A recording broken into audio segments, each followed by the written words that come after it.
sirens blaring as jaws tear through metal. Engine 630 Nottoway, en route, 305. Nottoway County first responders Pray that this is never anybody's story in attendance. walk these high schoolers through a scene they see far too often. What I can promise you in reality, it is somebody's story multiple times a day. This rural community with a volunteer fire and rescue squad saw 296 crashes in 2023. 3 of those were deadly, and 15 of those drivers were under the influence of alcohol. In this scenario, there's a drunk driver who has hit an innocent bystander going down the road. From the medical response to the hospital helicopter landing right on school grounds. The hope is if these young people see it, they can prevent it. The decisions and the choices that you all make daily matter, and they have consequences. I don't want any of my friends to ever go through that. But if seeing it isn't enough, how about hearing it? And that was where we lost Brianna. From a first grade teacher and her husband who've lived it.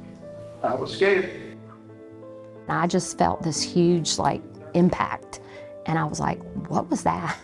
Tracy Bugg was riding with her husband Glenn and their 2 daughters Brianna and Megan to an East Carolina football game Labor Day weekend 2017 when they were hit by a drunk driver. She was laying on top of her sister, and then her sister said, Mama, she's not breathing. 17-year-old Brianna, who had just started her senior year at Parkview High School, was revived by EMTs on the roadway, but declared brain dead on life support at the hospital. We had to make a decision to take her off, and we did, because she wouldn't have been the Brianna we knew.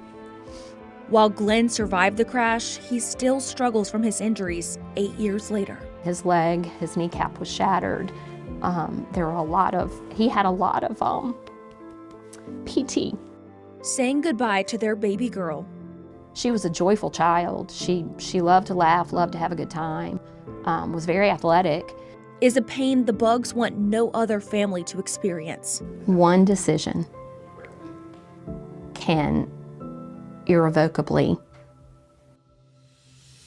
change someone's life. They've made it their mission to share their story to young people across the region. She would be proud, I think. But this message is for everyone.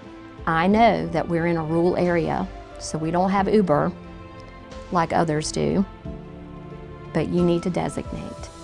And if you don't designate, you need to stay where you are or call. Brianna's memory lives on inside this first grade classroom. Well, I have my wall back there. I'm thinking about her every day. And in everyone who hears this message and decides not to drive impaired. I think a lot of people may have been joking around about it, but I think now it's more serious, and I think more people are willing to say, hey, I need a ride home, and I think that's very important. She's in a better place. How she got there is not right, but she's okay. She's okay.